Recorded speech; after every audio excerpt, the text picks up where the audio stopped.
Танай ангийн гавл яагаад гавл гэж. Тийм ээ дөрөв айхгүйтэй. Ер нь бол нэг зүйлийг нэг хэлээл ойлгочдөг. Амар бодон залтай. Тэр ч аргагүй юм шүү. Үгүй дээ.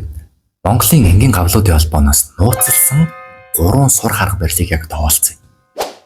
Нэгдүгээрт active recall. За энэ болохоор ерөнхийдөө тухайн үдсэн сэдвийг яг дахиж харалгүйгээр одоо санаад ярих эсвэл бичгэж хичээх гэж байна.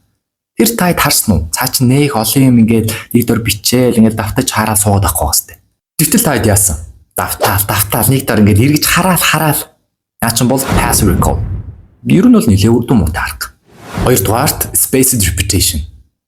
Ер нь бол ингээд тодорхой хугацааны давтамжтайгаар за ингээд хугацааныхаа давсрыг холдуулаад дахин давтгаал гэсэн үг. За та дахиад бодоод үз.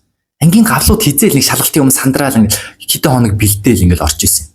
Чадвал чи ерөнхийдөө л удирдлын туршид даалгавраа хийх ёстой хугацаанд нь хийгээд тэгэл spaced repetition-ээрээ давтаа авчдаг гэсэн үг.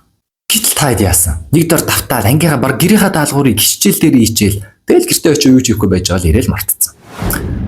Тийм ээ. Энэ марталтын мөрөдтэй холбоотой бөгөөд spaced repetition нь илүү урт хугацааны санаагаа талдгалахдад тусалдаг. 3-дугаарт Feynman method. За энэ юу гэсэн үг юм бэ гэхээр ер нь бол юу ч ойлгохгүй байгаа. За 10 настай хүүхдэд чи тухайн хичээлийнхаа ойлголтыг тайлбарлах гэж хичээгээл гэсэн үг.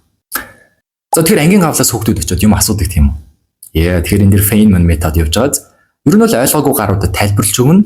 За тэгээд буруу байж болох бүх арга замыг ерөөдөө бидэд авчиж байгаа байхгүй. Ингэж болох юм байна, ингэж болохгүй байна.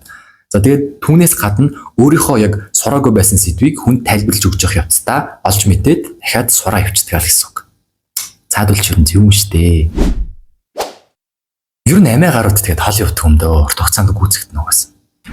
За энэ нууц шүү те. Монголын ангийн гавлуудын холбоонд баригдваа. Цаадуулч бас аим штэ. Өө амар баах нууц юм сонсож subscribe дарал та. Тэгээд өөр юу яриулмаар коммент дээр бичээрэй за. Баярлаа.